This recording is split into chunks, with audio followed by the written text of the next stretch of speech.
హనుమంతుడు ఏ రూపంలో వస్తాడో మనం చెప్పలేం. ఇక్కడ కోతుల్ని మనం చూసినప్పుడు రామభక్తులు హనుమంతుడు అని భావిస్తారు, కానీ ఈ వానరాలు వేరు, హనుమద్ రూపం వేరు. కానీ మన కోసం ఆయన కోతి రూపంలో వచ్చినా ఆశ్చర్యపోవద్దు, ఏ రూపమైనా ధరిస్తాడు. ఎందుకంటే భగవంతుడు అల్ప ఉపాధి నుంచి మహోపాధి వరకు ఏదైనా ధరించగలడు, అందులో సందేహం ఉన్నది. ఎందుకంటే సర్వం భగవన్మయమైనప్పుడు ప్రతి శరీర ఉపాధి భగవత్ స్వరూపమే కనుక ఏ రూపంలోనే వస్తాడు. గుజరాత్లో ఒక యతీశ్వరుడు, ఒక సన్యాసి రామకథ చెప్తున్నాడు. అసలు ఉత్తరాదిలో భగవత్కథలు చెప్పేటప్పుడు చాలా బాగుంటుందండి మన దక్షిణాది కంటే. వాళ్ళు చూపించే భక్తి ప్రపత్తులు కానీ చాలా గౌరవాలు చాలా బాగుంటాయి. వేదిక కూడా చాలా విస్తారంగా ఉంది. ఒకవైపు సీతారామచంద్రమూర్తి పటాన్ని పెట్టి పూజించి రామకథని ప్రారంభించారు. ఆయనతో పాటు మరికొందరు యతీశ్వరులు వచ్చారు, వాళ్ళందరూ కూర్చుని ఉన్నారు. కథ అవుతూ ఉంటే ఒక వానరు వచ్చింది, కోతి వచ్చి ఆ కథ చెప్తున్న ఆయన దగ్గర కూర్చుని ఉండగా ఆయన నమస్కారం చేశాడు ఆ కోతిని. అప్పుడు ఆ కోతి లేచి ఆయన తల మీద చెయ్యి వేసింది. అంతేకాదు అక్కడున్న యతీశ్వరులు అందరి దగ్గరికి వెళ్ళి తల మీద చెయ్యి వేసి వచ్చి తిన్నగా రాముల వారి పటం వద్దకు వెళ్ళి గుప్పెడు పువ్వులు తీసుకుని సీతారామచంద్రమూర్తి పటంపై వేసి వెళ్ళిపోయింది ఆ వానరం.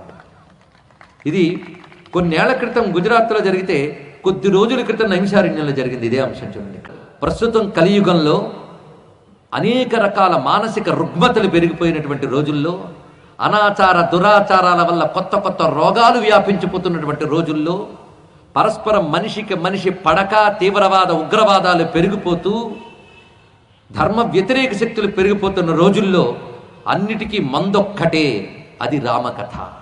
రామకథ అయిన ఔషధం మనకి వెళ్ళాలి.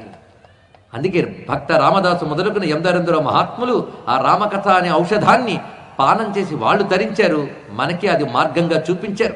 ఎవడైతే ఈ మందు పుచ్చుకుంటాడో వాడికి అనేక రోగాలు పోతాయి, అందులో ఏం సందేహం లేదండి. మలయాళ దేశంలో ఒక టీ కొట్టు నడుపుకుని ఒక పేదవాడు ఉన్నాడు కేరళలో. టీ కొట్టు నడపడం అతని పని, మరేం లేదు ఇక్కడ.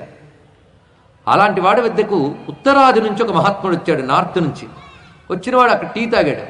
ఎందుకు ఈయన మొహాన్ని చూశాడు. వెంటనే టీ కొట్టువాడు ఆయన పాదాల మీద కూడా నమస్కారం చేశాడు. ఎందుకంటే ఆయనలో ఉన్న తేజస్సు చూసి ఇతర మహాత్ముడిని దండం పెట్టాడు.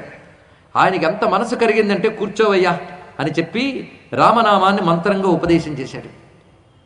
వెంటనే అక్కడి నుంచి అది మహామంత్రంగా గ్రహించి ఆ టీ కొట్టి యజమాని నిరంతరం రామనామం జపం చేయడం మొదలుపెట్టాడు. ఆయన బ్రతుకు మారిపోయిందండి మొత్తం. ఇంకా టీ కొట్టు కాదు, ఇది కాదు. ఆయన ఎంత యోగిగా మారిపోయాడంటే ఆయన్ని నమస్కరించిన వారికి అనేక రకాల అద్భుతాలు జరిగేవి. ఇంకా ఆయన దగ్గరికి వెళ్ళిన వాళ్ళు, ఆయన చేత్తో పండిస్తే బతుకు బాగుపడిపోయిన వాళ్ళు చాలామంది ఉన్నారు. అలాంటి మహాయోగిగా మారిపోయాడు. ఒక్క నామం జపం చేయడం వల్ల ఎంత యోగిగా మారిపోయాడు. అలా మనకి ఏ మతం వారైనా ఏ కులం వారైనా కూడా రామనామ జపంతో తరించిపోయిన వాళ్ళు ఉన్నారు. కబీర్ దాస్ కేవలం రామనామంతో మహాయోగి అయి ప్రపంచానికే మార్గదర్శకుడయ్యాడు. కనుక రామనామం అనే మహామంత్రాన్ని దీక్షలో మనందరం జపం చేద్దాం. ఎప్పుడు? ప్రాతకాల నిద్రలేచి స్నానం చేసి శ్రీరామ జయ రామ జయ జయ రామ, ఇదే మహామంత్రాన్ని మీరు కొంతసేపు జపం చేసి ఆ తర్వాత ప్రవచనానికి సాయంత్రం రండి, ఇలా రామనామ జపం చేసుకుంటూ వింటే మీరందరూ రామాయణ దీక్షితులైనట్లే, మన బ్రతుకులన్నీ బాగుపడినట్లే. అంతేకాదు రామకోటి రచించడం ఇది ఒక అద్భుతమైన అంశం. చూడ్డానికి 3 అక్షరాలే. రామనామంలో మహిమ మన ఎలాగో ప్రవచనాల్లో చెప్పుకుంటాం. మహిమ తెలిసేకే కాకుండా ఇవాళ నుంచే ప్రారంభించండి. శ్రీరామ, ఈ 3 అక్షరాలకి ఎంత శక్తి ఉన్నది. 7 కోట్ల మహామంత్రములు ఒక ఎత్తు, రామ అనే 2 అక్షరాలు ఒక ఎత్తు అని చెప్తోంది యజుర్వేదం. విశేషమైన అంశం. అంత అద్భుతమైనటువంటి ఆ 2 అక్షరాల రామనామం ఏదైతే ఉన్నదో దాని రామకోటిగా ఈ రోజు నుంచి రాసే పని చేయండి. ఇక్కడ కనుక రాముడు ఎవరి కోసం అవతారం ఎత్తాడు? నా కోసం అని ప్రతివాడు అనుకోవాలి ఇక్కడ. లేకపోతే నామరూపాలకు అతీతుడైన వాడు, మాటకి మనసుకి దొరకని వాడు అయిన భగవంతుడు ఒక నామంతో ఒక రూపంతో అవతరిస్తేనే కదా ఆయన గురించి చెప్పుకోవడానికి మనకంటూ కథ ఉంది.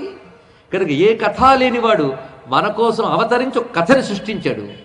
ఆ కథ మనం తలంచుకుంటూ ఆయన్ని స్మరిస్తూ స్మరిస్తూ తరించిపోతున్నాం.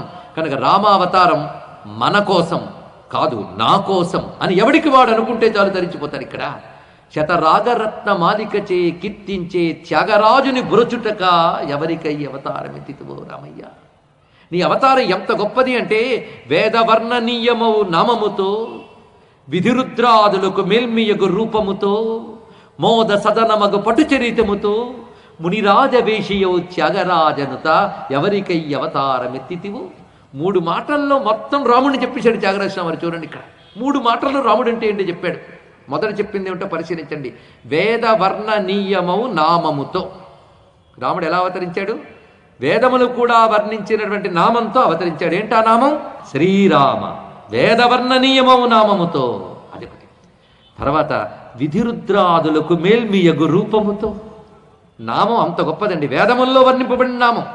ఆ మాటకొస్తే రాముడు పుట్టకముందే వేదం ఉంది లేదా? రాముడు పుట్టకముందే వేదం ఉంది, కానీ రామనామం వేదాల్లో ఉంది. ఇదేమిటండి చిత్రం? ఆయన పుట్టకుండానే ఆయన పేరు వేదాల్లో ఉందా? ఉంది. ఆ మాటకొస్తే పుట్టకముందే రాముడు వేదాల్లో లేడు. వేదములన్నీ ఏ పరమేశ్వరుని ప్రతిపాదన చేస్తున్నాయో, వేదములన్నీ ఏ సచ్చిదానందమైన పరబ్రహ్మని ప్రతిపాదన చేస్తున్నాయో, ఆ పరబ్రహ్మమే రాముడై అవతరించినప్పుడు వేదాల్లో ఆయనకున్న పేరు కూడా ఆయనతో పాటు దిగింది. తెలుసుకోండి ఇక్కడ. కనుక రాముడు అవతరించక ముందే వేదముల్లో తిప్పబడ పరమాత్మ ఆయన వేద ధర్మాన్ని రక్షించడానికి దిగాడు. ఆయనతో పాటు ఆయన నామం దిగింది. అందుకే వేదములు రామనామం గురించి ఏం చెప్తున్నాయంటే, వేదముల్లో మంత్రముల సంఖ్య ఎంత అంటే ఎవరు చెప్పలేరు, కానీ ఒక శాస్త్రంలో లెక్క కట్టి చెప్పారు. వేదముల్లో మంత్రముల సంఖ్య 7 కోట్లు, 7 కోటి మహామంత్రములు. ఆ 7 కోట్ల మంత్రములు ఒక ఎత్తు, రామ అనే ఒక్క నామం ఒక ఎత్తు అన్నారు ఇక్కడ. కనుక పసితనం నుంచి రామకథ అంటే అందరికీ ఇష్టమే. చిన్నప్పుడు నా బోటిగాళ్ళు మీరు అందరం కూడా చిన్నప్పటి నుంచి రామకథ విన్నాం. రాముడు ధనుర్బాణాలు పట్టుకోగానే మనం కూడా ధనుసు బొమ్మ పట్టుకుని తిరిగాం. వింటున్నప్పుడు ఉత్సాహం, అందులో హనుమంతుడు వచ్చే మనము గెంతాం. అంత ఆనందంగా చిన్నప్పుడు వింటాం. చిన్నప్పుడు తల్లిదండ్రులు పిల్లల్ని దగ్గర పెట్టుకుని రామకథ చెప్తూ ఉంటే వాళ్ళు ఆనందంగా వినేవారు. అప్పుడు స్థాయి వేరు. మరి కొంచెం పెద్దవాళ్ళం అయ్యాం. అయిన తర్వాత యువకులం అవుతాం. యువకులమైనప్పుడు రాముడికి ఇన్స్పిరేషన్, రాముడొక మోడల్, ఒక ఆదర్శం, ఎలా ఉండాలో చెప్తాడు. అనేక రకాల ధర్మ సూక్ష్మాలు ఇవన్నీ యువతగా ఉన్నప్పుడు. క్రమంగా రామకథ చదువుకుంటూ కష్టం నుంచి బయటపడడానికి పారాయణ చేస్తూ ఉంటే ఒక మంత్రశాస్త్రాల మన బ్రతుకుల్లో బాగు చేస్తుంది. పెద్దవాళ్ళు అయిపోయాం, వృద్ధులమైపోయాం. అప్పుడేం చేయాలి? అప్పుడు మరో పుస్తకానికి వెళ్ళక్కర్లే. అప్పుడు రామకథని మననం చేసుకుంటే ఆత్మారాముడుగా రాముడే దర్శనమిచ్చి మోక్షాన్ని ఇచ్చేస్తాడు. చూసారా? పసితనం నుంచి పండు ముసలితనం వరకు కూడా మన బ్రతుకుని నడపగలిగే ఒకే ఒక్క గ్రంథం రామాయణం. తెలుసుకోండి.